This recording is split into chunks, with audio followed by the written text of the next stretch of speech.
Hey, happy day 837 of What You Up To Now. Sharon Horne-Ellstrom here at your service, documenting my journey from the brick and mortar corporate world of business to the online world. I decided after my divorce a couple of years ago that I was going to explore and do and find out about and learn all about things that I was interested in. I was letting go of the businesses I had done with my ex-husband in the past as part of our divorce and decided, hey, clean slate, I can do what I want now. So I hopped online and believed some of the hype that, oh, I'll be able to duplicate what I did offline overnight. It maybe won't be overnight, but I'll be able to do what I did offline in the world of corporate America and in a bunch of different industries and businesses really, really fast, way faster than I ever accomplished it offline. Now, of course, I got sucked into that false belief and made just about every mistake you can possibly make online and still continue to make mistakes, right? We still continue to learn and grow and figure things out along the way. But I am definitely making progress, and that's why I want to share my journey so that you know that you're not crazy, you're not wrong, it's not your fault if you get pulled down the different rabbit holes, if you get into overwhelm, if you feel like you're all alone, if you want to quit sometimes. There are days, believe it or not, kind of like today, that I don't necessarily want to hop online and share what I'm doing, what's going well, what's going bad, and it's primarily because yesterday I had a migraine and ended up not doing a couple of things that I wanted to, or getting accomplished, a couple of things I wanted to get accomplished yesterday. And they're not big things, they're little things. They're one of those things that you know what to do, but you're not doing it kind of days. And then I woke up this morning and I'm like, that's okay. We start over again today. I will just do those things today. And I will absolutely positively do those things today. But I call this one A beats F. Now, we all remember back in the days of school, our school days. Not that kids are in school right now because of COVID, but we remember that getting an A on a paper was much better than getting an F on a paper. I actually did really, really well in school, and I don't think I got an actual F until I hit college, which was an absolute positively devastating experience for me personally after, 12 years, or in 13 if you count kindergarten, of getting, pretty good grades the whole time, to get that big F on a test in college, my first semester, was like, oh my God, I thought the world had ended. I remember calling home and calling home to my mom crying about, oh my God, I got an F, I'm gonna flunk out of school. You know how as human beings we like to stack things, and when one event happens, we think it's the absolute end of the world, and it isn't until we go through some of those experiences that we realize, guess what? You're not gonna die if you get an F. It's just an indicator that you weren't prepared for that test, and I definitely wasn't prepared for that test. But we know from a very early age that we want to be rewarded from outside of us with grades and things like that. Grades and money and material things, we self-reward, and we get rewards from other people. People love to accumulate awards and certifications and all kinds of accolades and things. I think that's why the influencer thing is so big right now, is people love to have millions of followers and millions of views on their social media and on things, because it's important to them. It stokes their egos from the outside. But remember, anything that comes from outside of us, we have no control over, right?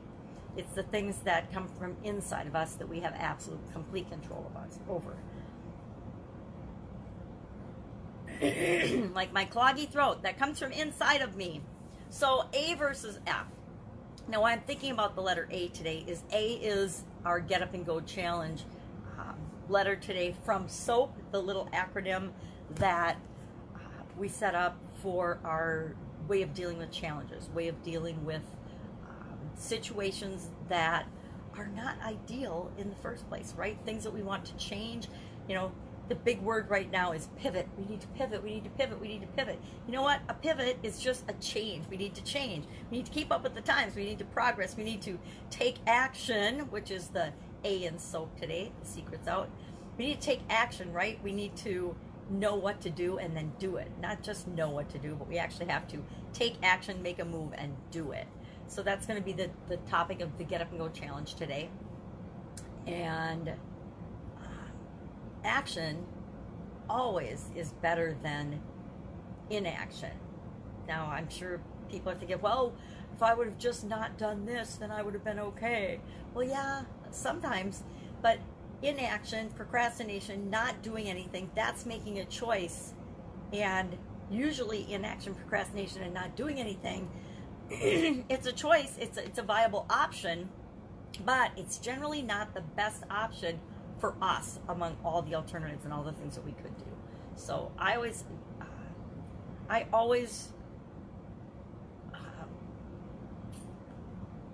I'm trying to think of the word. Boy, it's definitely a morning.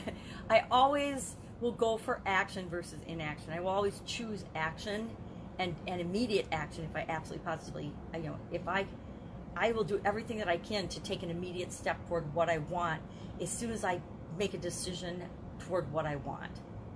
And it's taken me years to get there.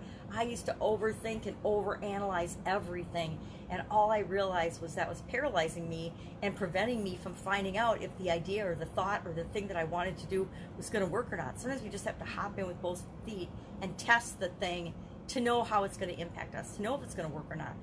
We just hop in and it either moves us in the direction that we want, or we stay the same, or it doesn't. And based on that, now we can make another decision to figure out what to do next. It's always a series of figuring out what to do next. So that is Get Up and Go today. Get Up and Go challenge. Started Tony Robbins and Dean Graciosi's KBB challenge. They're doing a 7-day challenge yesterday. And I'm just kind of, I'm participating, but I'm just kind of watching and following along. I'm not sure how much I'm going to go all in on that. I already got the KBB product, had it since the very beginning. So just watching the process. I love to watch other people's process and learn from that. So I'm watching that. 30 books in 30 days. I think this is our last week, so I'm rounding out and finishing my last few books of that. I'm finding there's a couple books I want to go back and I want to read word for word. And there's a few that I'm thanking goodness that we're just using a reading strategy where we just look for and pull out the important points of a book.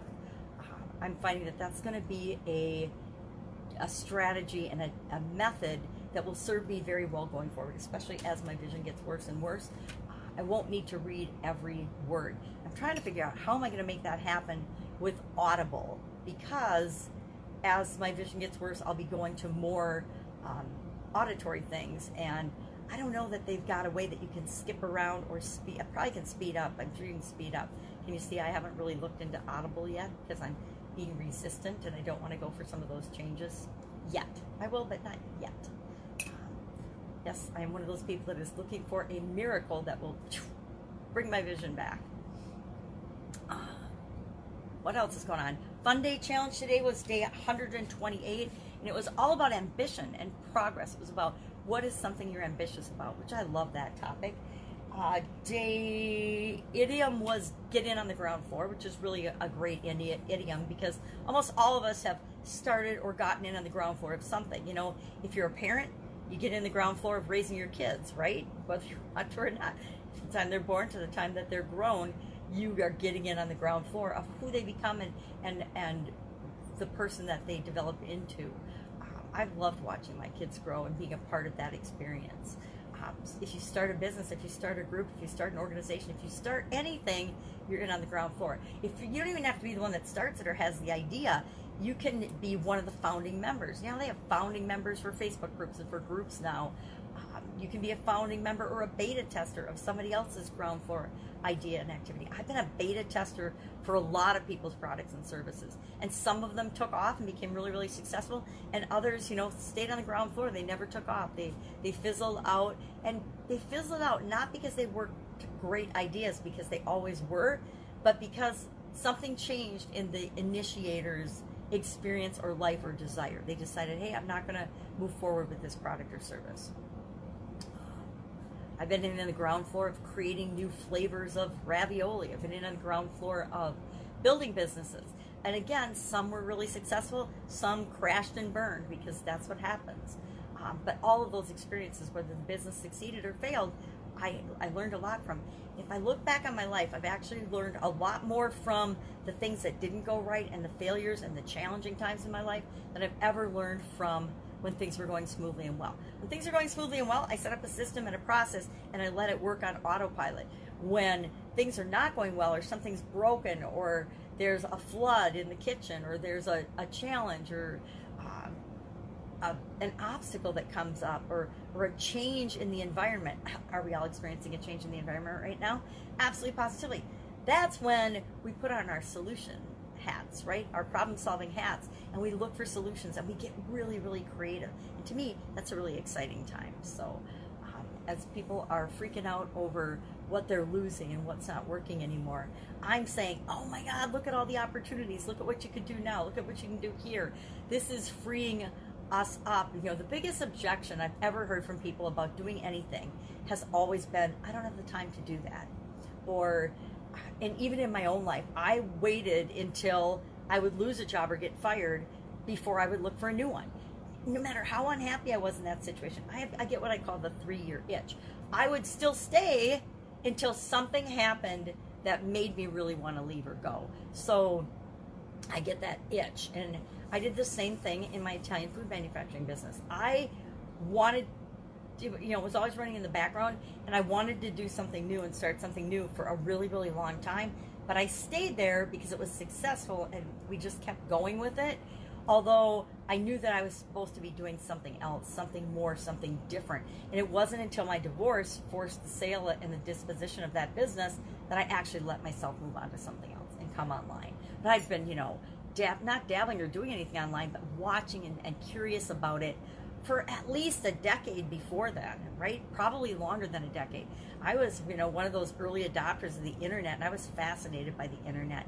Yet I wasn't doing anything with it from a business standpoint. I had a very, very minimal, still have a minimal footprint, but I'm doing it on purpose now. So that's it. That's what I'm working on today. Catching up from yesterday. My head feels better today. Tummy's a little upset, but my migraine's gone. So that was a really quick, fast migraine. Luckily, my son helped me with his amazing daughter, and that made it so that I could nurse my migraine and have it, really shorten that track for myself. That's it. If I can help you in any way, ask in the comments below. Hit me up. Let me know. Join me at 11 a.m. on the Get Up and Go challenge page. We're talking about the action part of soap. Figure out what soap is. You can go back and listen to the previous days. I'm one of those people that doesn't take them down. I leave them up so that whenever you find them, whenever you discover them, and you're ready to learn something, the information's out there and available for you. Guess what? It always is. And you don't always have to pay for it. You just have to be willing to invest the time to look for it and to look for where you can find it. But I will say, buying something causes or allows you to go much faster, allows you to have more speed. It's a big discussion lately in a lot of groups is, you can be like I am and struggle and figure it all out yourself, or you can get a coach. Now, I am the first to admit that I've had some really good coaches along the way, and they have really helped me to speed things up. When I wanted to find out how to do things online, I knew it would have taken me forever, right? I would still be on day one of trying to figure out how to do funnels if I hadn't joined the ClickFunnels certification program and become a certified partner for them. I knew if I didn't take a structured way of diving in and learning how to use that, it would have taken me years. Instead, I think it was 3 months, in less than 3 months, the fastest time you could do it and get through their certification program, I did that. So that I would learn the foundational things that I needed in order to use that tool in my businesses and in my life. All right, that's it. Have an awesome day. Again, if I can help you in any way, ask in the comments below. Otherwise, I will be with you tomorrow with another update of what is up in the online world, the transitioning from the brick and mortar world to the online world, and how you can learn from my mistakes and not have to make them yourself. Take care. Bye.